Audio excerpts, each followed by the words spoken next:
Chapter 18. Sending the Swans. Mother Goose stood by the railing of the grand balcony and watched the skies as she watched for Lester and the twins to return. Emerge and Bree were staying a little ways from her, having the most fascinating conversation with Frog and Red. So the 6 kingdoms, 2 territories, and 1 empire, Emerge said, wrapping his head around the lesson Froggy was teaching them on the fairy tale world. Precisely, Froggy said. And the leaders of the 6 kingdoms, including the Fairy Council, make up the Happily Ever After Assembly. Red cleared her throat. There used to be 6 kingdoms, but now there are 5 kingdoms and 1 republic. Bree almost went cross-eyed from all the information. So Red used to be the queen of her own kingdom, which used to be part of the northern kingdom called the Crab Revolution. Was it, she asked? The Crawl Revolution, Red corrected her. It's the first citizens' rights against wolf liberty. The evil queen was in power in the northern kingdom at the time, and she did nothing to stop the wolves terrorizing the farmer's village. So we revolted, and I got my own kingdom, which you just lost in the election for queen, Bree pieced together. But now the kingdom is a republic because the new queen changed the government. Can she do that? Evidently, Red said, and pierced her lips at the thought of it. In our country, we have a Congress of House of Representatives to keep president from doing things like that, I guess, Bree said. Yes, well, I thought I did too, Red said, with flared nostrils. I hand-selected representatives, so I couldn't be blamed for my biased decisions, making the whole kingdom still turn on me. I don't know where I went wrong. But who's the queen of the country now? Emerge asked. Little Bo Bimbo, Red replied without a hint of sarcasm. She's the ugliest, most horrendous creature to ever live in the Red Riding Hood kingdom, and she scared the villagers into voting for her. Now that sounds like politics in our world, Bree said. I've never heard of Little Bo Peep, Emerge said, and shivered at the thought of her. Then you're a very lucky man, Red said. A small smile appeared on her face. It was very therapeutic for her to make things up about Little Bo Peep. She only wished she had done it during the election. They're back, Mother Goose said, pointing to the sky. A shadow passed over the balcony, and they looked to the sky and saw Alex Connor descending on Lester's back. They landed on the balcony, and their friends eagerly approached them. Well, what did you find? Mother Goose asked. The armies recruited the prisoners, Connor said, and he hopped down from the giant goose. The soldiers were training them for combat when we flew above their camp. There are thousands of them. Mother Goose placed a hand over her heart. Oh dear, she said. What should we do next? I'm thinking, Alex said, as she climbed down from Lester. In the meantime, Mother Goose, please see all the Fairy Council members gather in the hall as quickly as possible. Connor, go with her to tell the other fairies about what we've seen. First thing I need to do is get the kings and queens to the fairy palace as quickly as possible so they can join the conversation. This isn't a Fairy Council matter. It's an issue in the entire Happily Ever After Assembly needs to discuss. Mother Goose and Connor nodded and headed inside the palace. Alex raised her wand in the air and then cracked it like a whip 6 times. A series of shimmering lights flashed around the balcony, and 6 enormous swans the size of Lester magically appeared in front of her.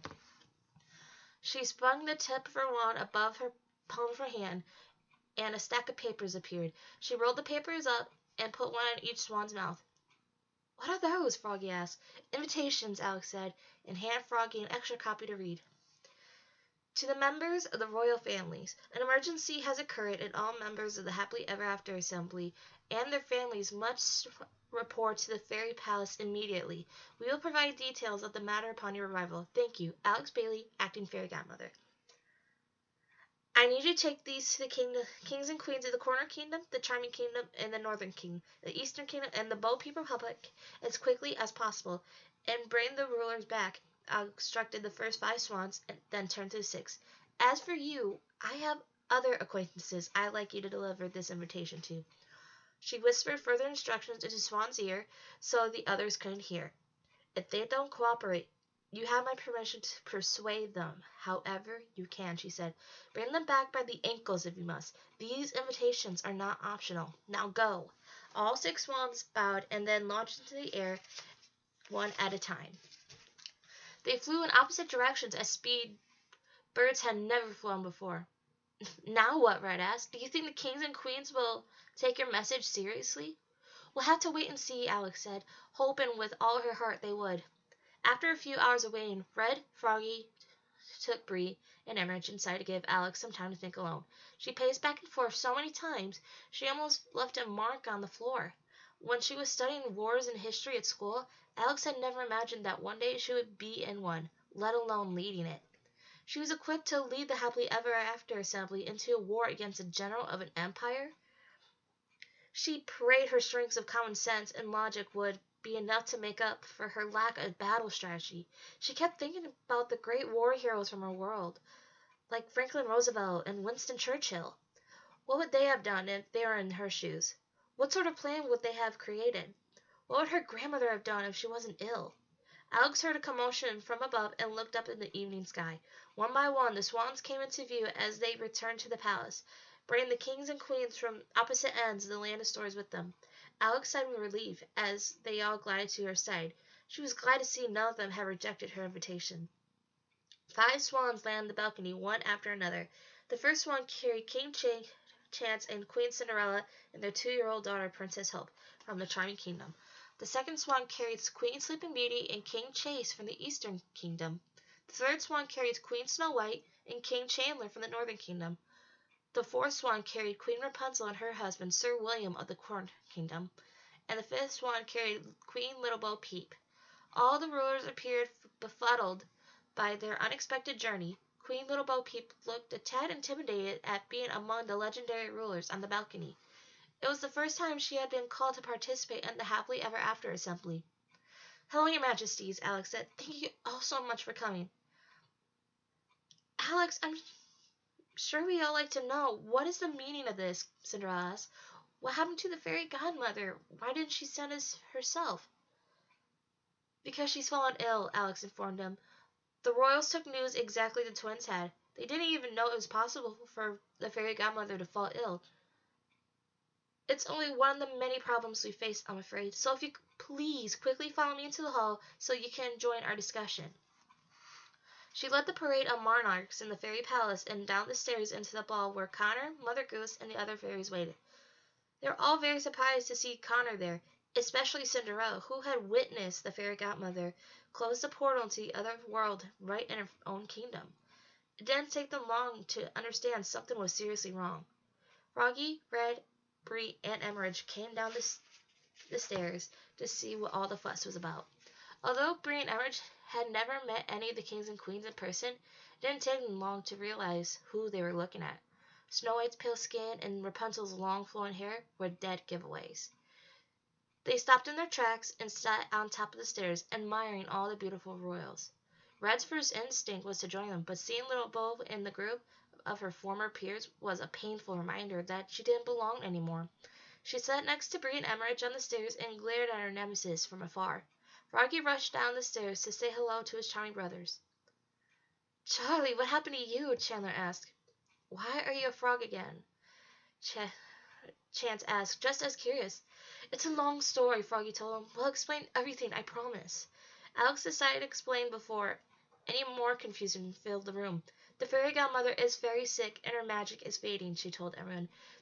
Her spell on Prince Charlie has worn off and the portal into the other world has been partially reopened. An army from our world has crossed over and plans to dominate this world, but I'll let Connor tell you about the army since he's seen them up close. Alex gestured for her brother to take the floor, but Mother Goose suddenly rose from her seat. No, I'll do it, she said. It's my fault they're even here after all. Alex and Connor looked at each other. They were impressed that she was willing to take the responsibility and front the entire Happily Ever After assembly. Mother Goose informed the kings and queens about the grand army and how it was her fault that she had traveled through the portal into the fairy tale world. She told them how they had raided Pinocchio prison and recruited its criminals. At last, Mother Goose had the unfortunate task of telling the royals could be war very soon. Alex sat in her chair as the monarchs were informed. She continued thinking of the horrors and the future might bring, and how they could best be prepared for them. So this army of 5,000 men now has hundreds of additional soldiers, criminals that we put away behind bars? Snow White asked, with a hand over her mouth. Correct, Mother Goose said, and we have a suspicion that it will inspire all the criminals on the loose in the dwarf forest and throughout the other kingdoms to join the army. And how many criminals total will we say are currently unaccounted for within our kingdom? Sleeping Beauty asked. We've estimated around 3,000 or so, Esmeralda told her. Rapunzel quickly did the math in her head. Then that gives the Grand Army a total of close to 9,000, she said. That's more than all our armies combined. How many soldiers are in your armies? Connor asked. Northern Kingdom has an army of 2,000 men, Chandler said. The Charming Kingdom has 1,000, Chan said. Many of the Eastern Kingdom's men perished trying to fight out the Enchantress's curses, she said. We only have around 1,500 soldiers left. The Corner Kingdom's army is very small as well, consisting of only 500 men, Sir William said. Little Bo Peep was the only one who hadn't responded. I don't know the exact number, but I would say around 828 men, Red called down from the top of the stairs. Red shot her a nasty look. Yes, thank you, former Queen Red Riding Hood, she said. The twins were shocked by the low numbers. Unlike your world, we never had a real reason until now for large armies, Mother Goose said. Connor added these numbers in his head. So that means with all your armies together in the Happily Ever After Assembly has roughly around 5,500 men.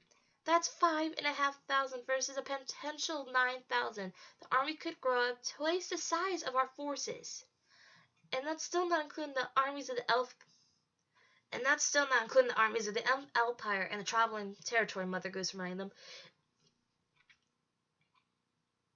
If General Marcus managed to convince them the way he convinced the prisoners, then it's over. We'll never win this war. Miss me.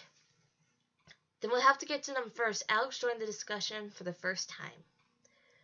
We need to do whatever it takes to make sure the elves and the Troublums are on our side. They may not have a great relationship with the Happily Ever After Assembly, but I doubt they want to see the world taken over by the army any more than we do. Does anyone know how large the elf and Troublim armies are?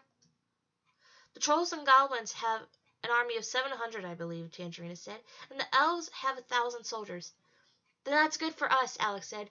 After we convince the Troublins and the elves to join us, they'll raise our army to so much better odds of survival. Plus, we have the fairies on our side. We can't forget to include them.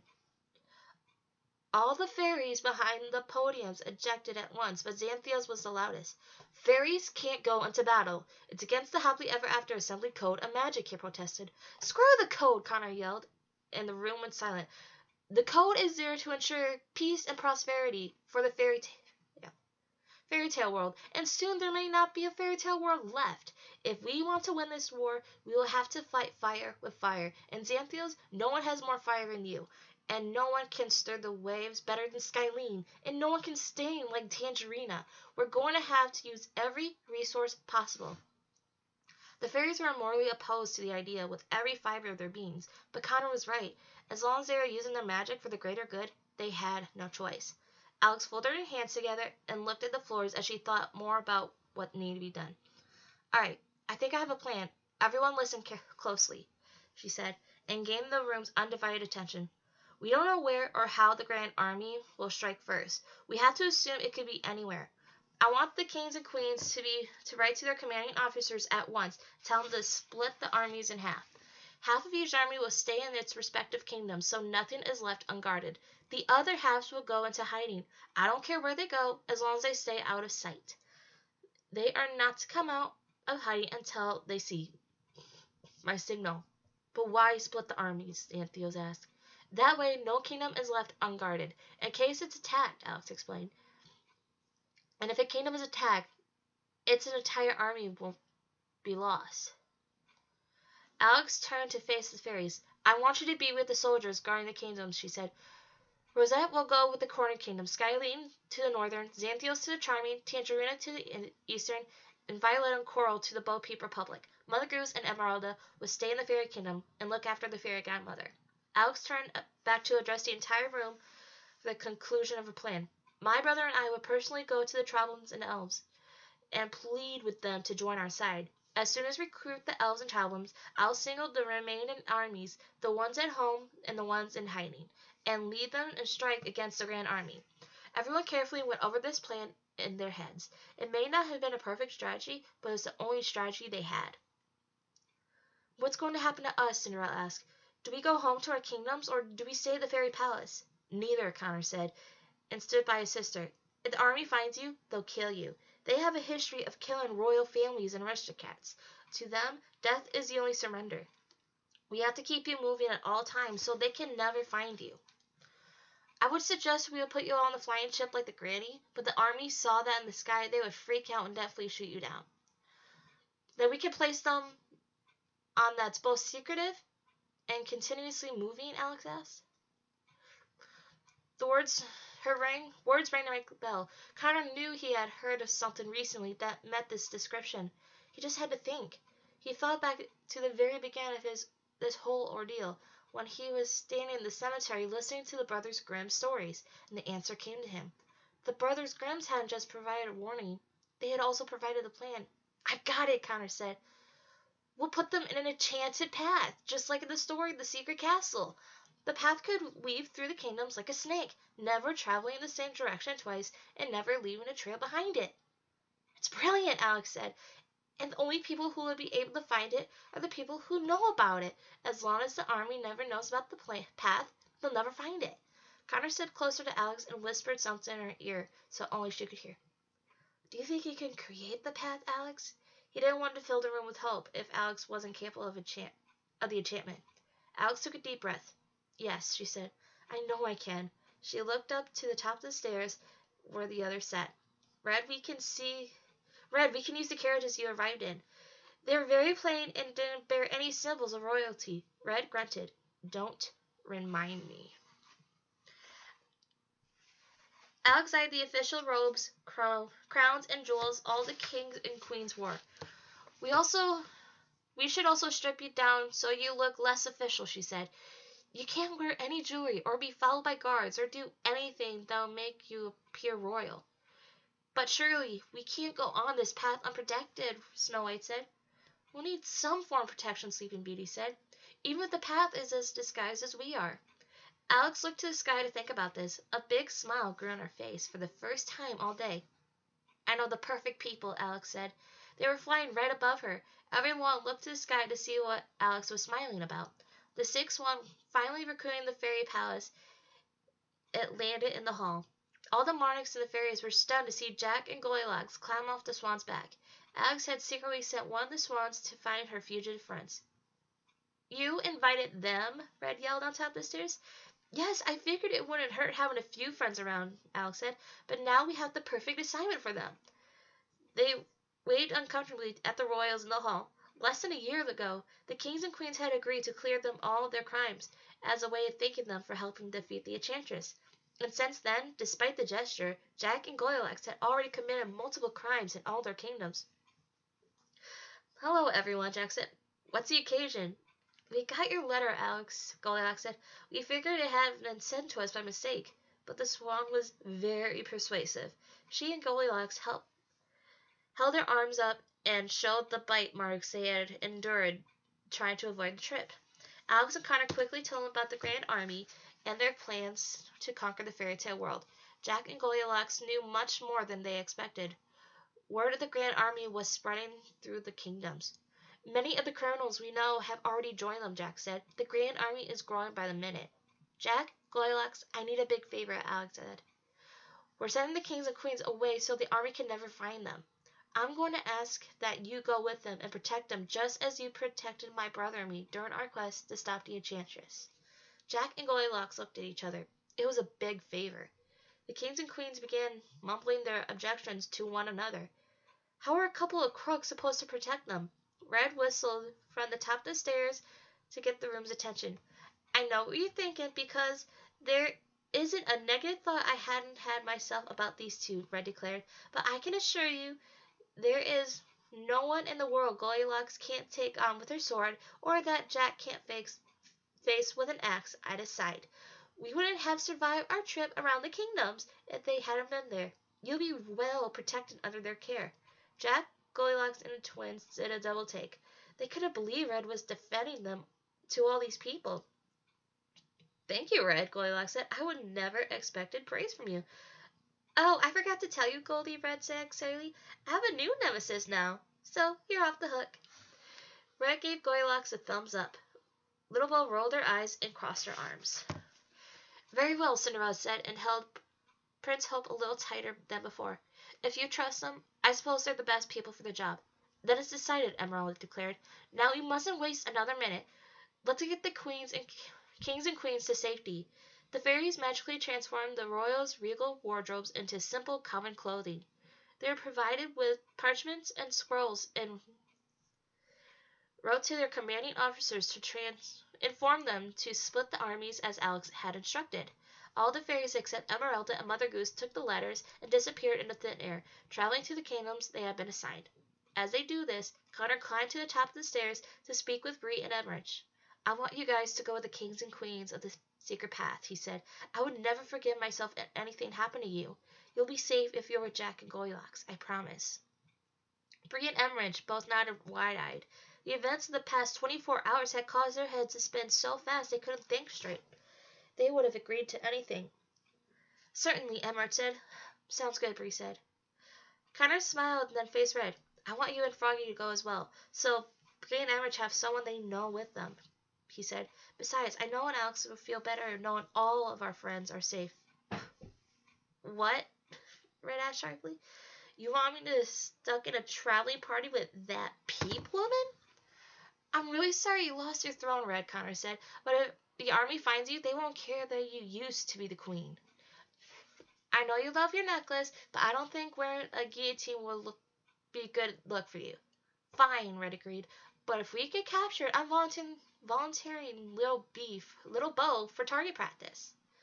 Once all the monarchs had been disguised, everyone left the hall, following Alex outside the front of the steps of the fairy palace. 3 carriages were lined up in the front of the fairy palace with 2 horses each. King Chance, Queen Cinderella, and Princess Hope climbed into the first carriage with Queen Sleeping Beauty and King Chase.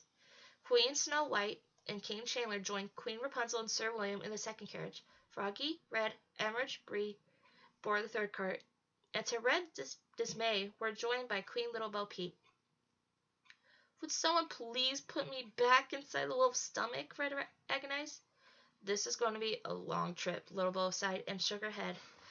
Bree stepped outside the carriage before the door was shut and gave Connor a massive hug. Please stay safe, she said. The gesture made Connor turn bright pink. Don't worry about me, he said. I'm used to being in danger. Connor shut the carriage door behind her with the tap of a good luck. Cinderella poked her head out of the first carriage to get Connor's attention. I was just wondering if you've heard from my stepmother and stepsister, she asked. Are they all right in the other world? Oh, yeah, Connor said. The last time I talked to them, Lady Iris and Rosemary had opened a diner, and Petunia was working at an animal hospital. They seemed very happy. Hearing this made Cinderella very happy, too. Connor was glad he could provide her with a bit of joy before she departed on the secret path. Jack and Goldilocks mounted the horses attached to the first carriage, so they could keep watch as they traveled. Emeralda bewitched the carriages to drive themselves, while Alex stood in the front of the first carriage, ready to create her biggest enchantment yet. Okay, Alex whispered to herself. Here I go. Alex visualized the path as clearly as she could. She imagined it snaking through the kingdoms, never giving any indication of where it had headed, and leaving no trace where it had been. She touched the ground with the tip of her wand, and a shimmering gold path appeared in the ground ahead of her. It was less than a quarter mile long, and disappeared at both ends. Jack and Goldilocks held the reins of the horses, and the parade of carriages took off the secret path. Alex joined Emeralda, Mother Goose, and her brother on the front steps. They waved the travelers off until the golden path and the carriages sneaked out of sight. Emeralda placed a hand on Alex's shoulder. Your grandmother would be very proud of you. I know, Alex said sadly. She just wished she could have seen it been there to see it. Esmeralda, Mother Goose, and Connor went back to the fairy palace. Alex was just about to turn and go with them when she saw someone she had completely forgotten about the past few hours. Look, Alex said. He was peeking out from behind one of Rosette's magically enlarged roses. Alex, are you coming inside? Yes, I'll be there in a minute, she said, and ran to the gardens to see Rook. She pulled him behind a giant patch of tulips and threw her arms around his neck. Sorry to intrude again. I just haven't seen you in a while and was worried. What were all those carriages for? Rook said, but his cheerful expression quickly faded once he saw the seriousness in her eyes. Alex was wrong. Everything, she said, and fought back tears.